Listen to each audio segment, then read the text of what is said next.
ఈ కథ ఇప్పటిది కాదు, 7 దశాబ్దాల నాటిది. అతివేగంగా మారిపోతున్న సామాజిక పరిస్థితుల్లో రాజవంశాలు తమ వైభవాన్ని కొనసాగించాలని చూస్తున్న రోజులవి. అప్పటి కథలెన్నో కాలప్రవాహంలో అదృశ్యమైపోయాయి. రండి, అలాంటి ఓ సంభ్రమపరిచే కథలోకి వెళ్దాం. ఈ కథ ఇంతవరకు ఎవరికీ చెప్పలేదు. Welcome ma'am. Welcome sir.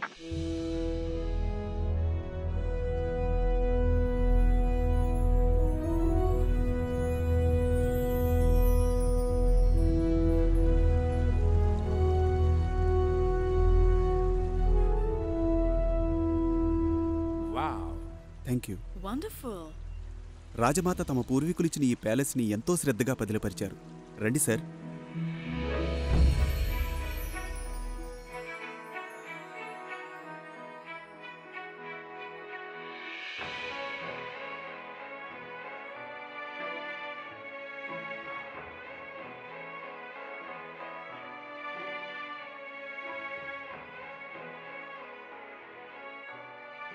రాజమాత, నేననుకోవడం తమరు ఈరోజు ఈ హారం ధరించడానికే ఇష్టపడతారు.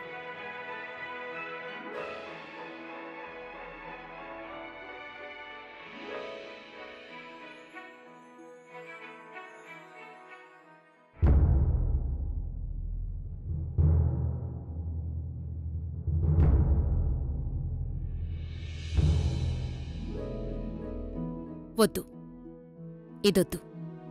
క్షమించాలి రాజమాత, కానీ ఈ హారం తమరికి మీ పూర్వీకుల నుండి వారసత్వంగా లభించింది. ప్రత్యేకమైన సందర్భాల్లో దీన్ని మీరు ధరిస్తారు. అలాగే జరగాలనే ఉంది. ఎప్పటికీ ఒకే విధంగా ఉండాలనే నియమం లేదు. రాజమాత ధరించే ముత్యాల హారం తీసుకుని రండి.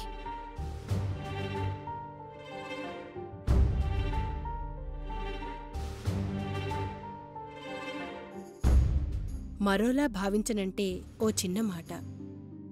లోకులందరూ రాజవంశీకుల కళ్లల్లో మెరిసే దర్పాన్నే చూస్తారు, వయసును తెలిపే ముడతల్ని చూడరు.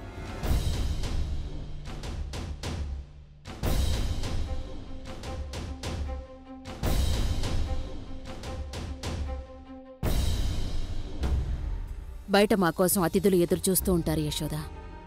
వెళ్తాను రాజమాత.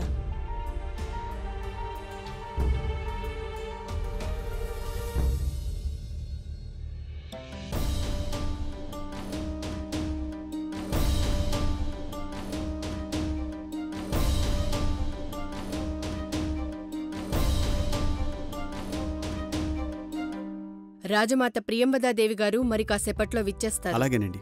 రాజమాత వచ్చేలోగా మీరా ఆల్బం ఒకసారి చూడవచ్చు. నేనది ఇంతకుముందే చూశాను. ఈ ఆల్బంలో రాజమాత తీయించుకున్న ఫోటోలన్నీ విదేశీ స్టైల్లోనే ఉన్నాయి. మీకీ విషయం తెలిసే ఉంటుంది. కేవలం భారతదేశంలోనే కాదు, విదేశాలకు చెందిన మహిళలు కూడా రాజమాత ధరించే ఆభరణాలని, వారి హుందాతనాన్ని అనుకరిస్తూ ఉంటారు. వస్త్రధారణకి ఎంతో పేరు పొందిన విదేశీయులందరూ నిజానికి ఆ సొగసులన్నీ మన రాజమాత నుండి నేర్చుకున్నవే. రాజమాత కోరుకునేది ఒక్కటే, ప్రతిసారి వారు ఓ సరికొత్త రూపంలో కనిపించాలనుకుంటారు. ఆ కొత్త రూపాన్ని అంతకుముందు ఎవ్వరూ ఎక్కడా చూసుండకూడదు.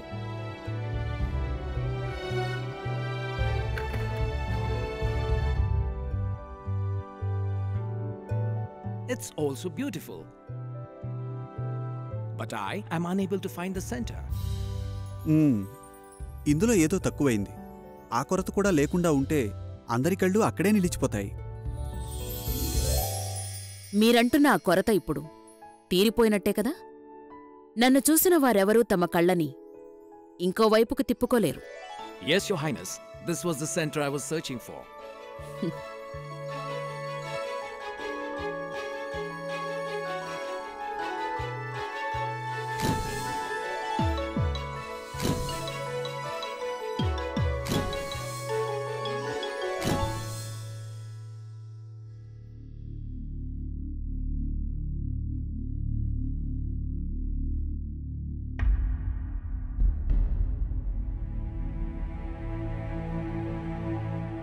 రాజమాత, ఇప్పుడు తమరు కేశాలను భుజాల మీదకు తెచ్చుకుంటే బావుంటుందేమో.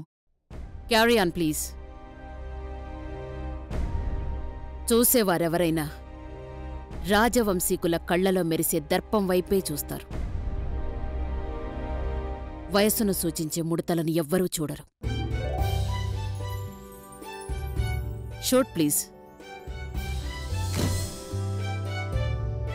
ఎక్స్క్యూజ్ మీ, రాజమాతకిప్పుడు ఒక అపాయింట్మెంట్ ఉంది. యశోదా, మన అతిథులకు ఏం కావాలో దగ్గరుండి చూసుకోండి. అలాగే రాజమాత.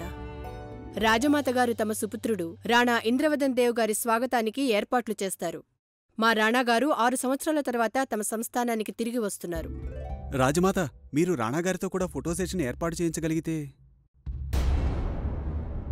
ఈ రాజవంశం తెరిచిపడేసిన పుస్తకం కాదు. ఎవరు పడితే వాళ్లు చూడడానికి, చదివేయడానికి.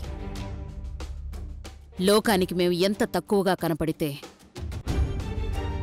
లోకుల మనసుల్లో అంతగా మమ్మల్ని చూడాలని, మా గురించి తెలుసుకోవాలనే ఉత్సాహం కలుగుతుంది. రాణాగారి గురించి లోకులకున్న ఆ కుతూహలాన్ని రాజమాత అలాగే పెరగనివ్వాలనుకుంటున్నారు.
రాజావారు,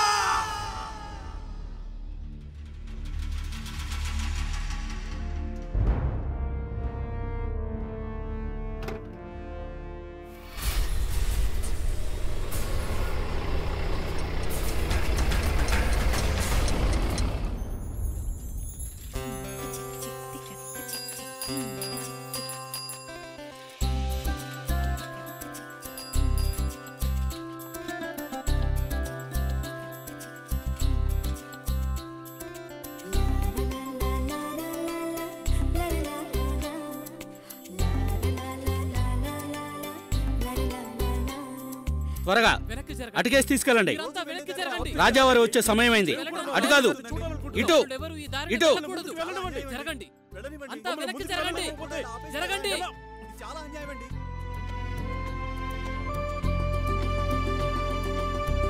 ఈ దారిన ఎవరూ వెళ్ళకూడదమ్మా. పురజనులు ఈ దారిన రాకూడదని సేనాధ్యక్షుల ఆజ్ఞ. మీరు మసీదు పక్క వీధి గుండా వెళ్ళండి. జరగండి, వెనక్కి జరగండి. అరే, కానీ నేను వెంటనే లైబ్రరీకి వెళ్ళాలి. లైబ్రరీ ఈరోజు తెరవలేదు. అది నాకు తెలుసు, కానీ సరిగ్గా 10 లైబ్రరీ తలుపులు తెరుస్తారు. నేను రోజు వస్తాను ఇక్కడికి, నాకు బాగా తెలుసు. పక్కకు జరగండి. అరే, లైబ్రరీలోకి వెళ్లేందుకు ఐడి కార్డు ఏమైనా ఉందా? ఉందిగా. ఉంటే చూపించండి. ఇదిగో చూడండి. ఇందులో ఉన్న ఫోటో మీది కాదు. ఏం కాదు, అది నాదే. ఇది ఎవరో పురుషుడి ఫోటో. సరిగ్గా చూడండి, అది నేనేనండి.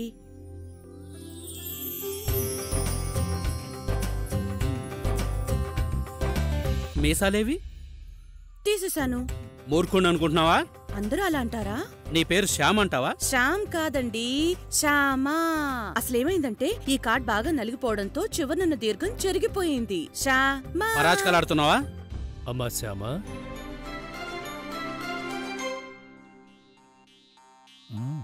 ఏం జరుగుతుంది ఇక్కడ? అంటే మీ పేరు? చెప్పానుగా శ్యామ. కావాలంటే అడగండి వీరిని. నేను లైబ్రేరియన్ అండి. ఈ అమ్మాయి శ్యామ, గోవిందరాజు శాస్త్రి గారి అమ్మాయి. అరే, ఆ మాత్రం కూడా తెలీదా మీకు? పొరపాటయిందమ్మా. క్షమించాను, వెళ్ళండి. అంకుల్, మీరు ఇక్కడికి సరైన టైంకి వచ్చారు, నన్ను కాపాడారు.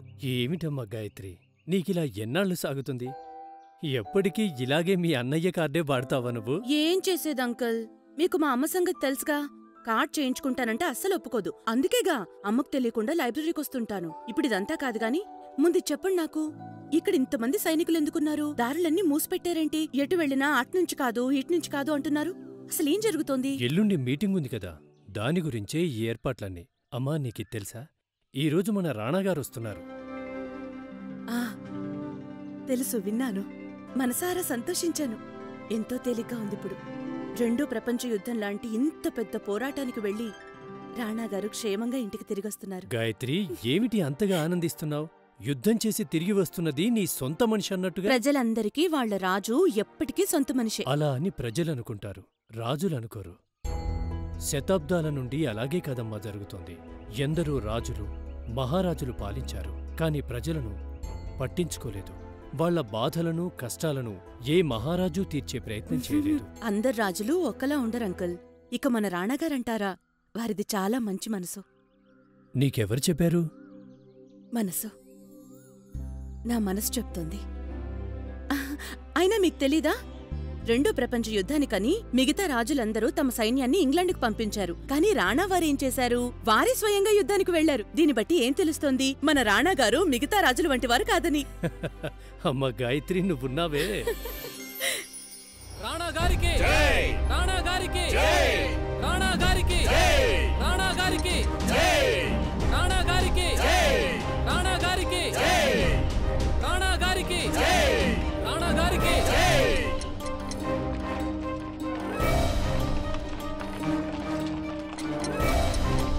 పిల్లలు పక్కకు జరగండి. ఏ పిల్లలు, తప్పుకోండి. ప్రభు, భాను.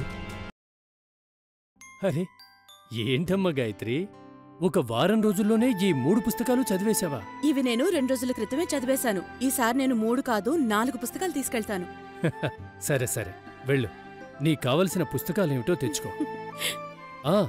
కొంచెం త్వరగా కానివ్, ఎందుకంటే రాణాగారి ఊరేగింపు మొదలైతే నగరంలోని దారులన్నీ మూసివేస్తారు.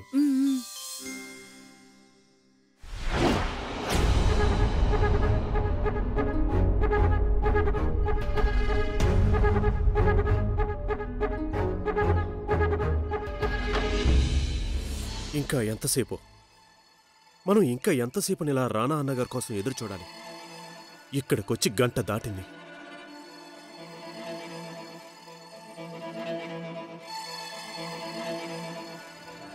పెదనాన్నగారు మరణించిన తర్వాత ఒకవేళ రాణా పదవి మీకు లభించి ఉంటే మిమ్మల్ని స్వాగతించడానికి రాణా అన్నగారు కూడా ఇలాగే ఎండలో మీకోసం వేచి ఉండేవారంటారా?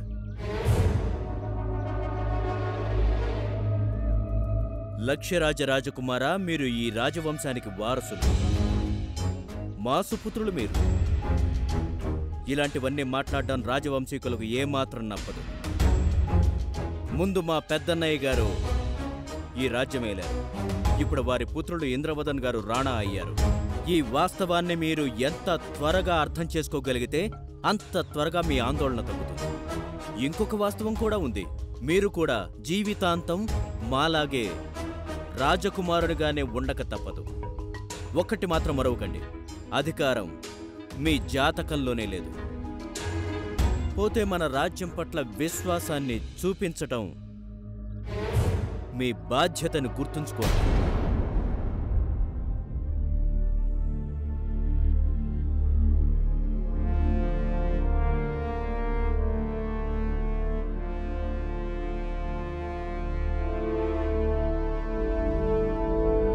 రాజమాత, తమరి ఆజ్ఞ మేరకు రాణాగారి గది సిద్ధం చేయించాను. తమరు వచ్చి చూడవచ్చు. రాజావారికి ఇంతకన్నా గర్వకారణమైన విషయం ఏముంటుంది? యుద్ధానికి వెళ్లిన వారి సుపుత్రుడు విజయుడై ఈరోజు ఇంటికి తిరిగి వస్తున్నాడు. ఈరోజు రాజావారుండుంటే వారు తమ కొడుకును చూసి ఎంత సంబరపడేవారు. యశోదా, ఈరోజు ఓ రాణి హోదాలోనే కాదు, రాణా వారి తల్లిగా కూడా ఆ దేవుడికి కృతజ్ఞతలు చెప్పుకుంటున్నాను. యుద్ధరంగంలో ఆ దేవుడే మా అబ్బాయితో అనుక్షణం ఉన్నాడు.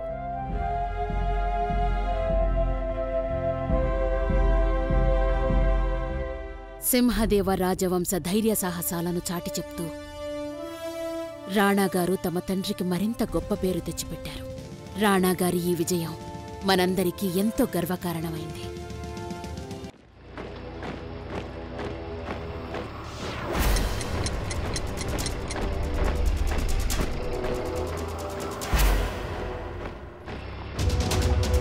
అరే, రాణాగారి ఊరేగింపు వచ్చేసింది.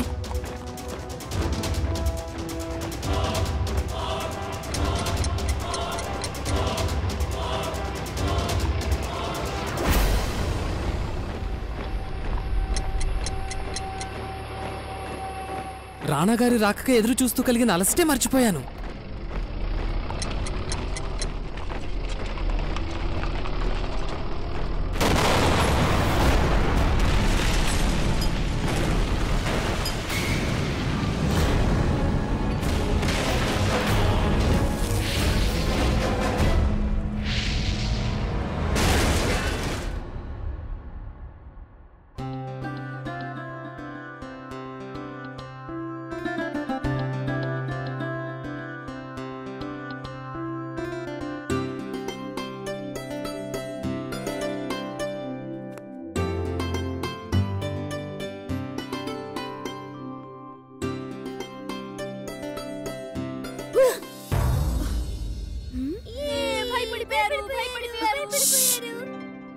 లైబ్రరీలో అరవటం తప్పని మీ ఇద్దరికీ తెలీదా? అచ్చరే, మీరిక్కడేం చేస్తున్నారు? మిమ్మల్ని తీసుకెళ్ళడానికి వచ్చాం. మీకు తెలుసా, ఇంట్లో నిప్పంటుకుంది. నిప్పా? పెద్దమ్మ చెరుకు ఇస్త్రీ చేయలేదట కదా, అందుకు. మీరు ఇవాళ పెద్దమ్మ చుట్టుకి చిక్కు కూడా తీయలేదు. అన్ని పనులు మర్చిపోయారు మీరు. అందరూ గొడవ చేస్తున్నారు గాయత్రి ఎక్కడికి వెళ్ళిపోయింది అని. అయినా ఇస్త్రీ చీర కట్టుకుని జుట్టు ముడేసుకుని అంతలా సింగరించుకుని ఎక్కడికెళ్లాలంట? అయ్యో, మీకు అసలేం తెలీదు. రాణా గారు వస్తున్నారు. మన ఇంటి ముందు నుంచి వెళ్తారట ఆయన. రాజమహల్కు 6 గుర్రాల బగ్గీలో కూర్చుని వెళ్తారట. నిజంగానా?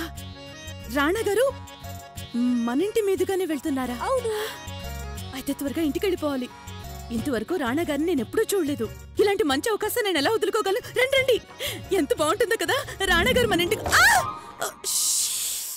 ఏమిటి మీకు చేస్తున్నది? మీకు తెలీదా లైబ్రరీలో అరవడం తప్పని? ఎందుకంటే కంగారు మీకు. కంగారా? నేనెందుకు కంగారు పడతాను? అయినా రాణా గారు వస్తున్నది మన ఇంటికి కాదుగా, ఆయన గురించి ఎదురు చూడ్డానికి. నామోహం చూస్తారంటే పుస్తకాలు తీయండి. ఇదిగో తీసుకోండి పుస్తకాలు. లైబ్రరీలో ఉన్నాం, అలా అరవకూడదు. పదండి.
మేమంతా చాలా భయపడిపోయాం రాణాబాబు.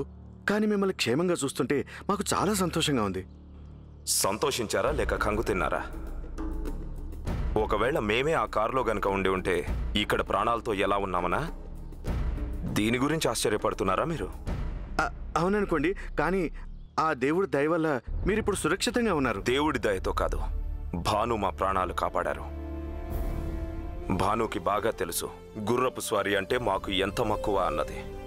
అందుకే తన ఆ గుర్రాన్ని వెంట తీసుకొచ్చారు. అప్పుడే మేము కారుకు బదులు గుర్రపు స్వారీ చేయాలని నిర్ణయించుకున్నాం. సెక్యూరిటీ బాధ్యత ఎవరిది చెప్పండి? కార్ని ఏర్పాటు చేసిందెవరు? అంటే అది సరే, వదిలేయండి. మీ మౌనాన్ని చూస్తుంటేనే మీ సమాధానం ఏంటో మాకు అర్థమైంది. ఇది ఖచ్చితంగా మీ నిర్లక్ష్యమే దివాన్ గారు. రాణా గారి రక్షణ విషయంలో ఇంత పెద్ద నిర్లక్ష్యమా? ఎలా జరిగింది ఇది? రాజ్యాధికారం దక్కించుకోవాలన్న అత్యాశతో కుట్రలు పన్నుతున్నారని అందరికంటే ఎక్కువగా ఎవరినైతే అనుమానిస్తామో సాధారణంగా ఆ వ్యక్తి నిర్దోషిలా కనపడతాడు.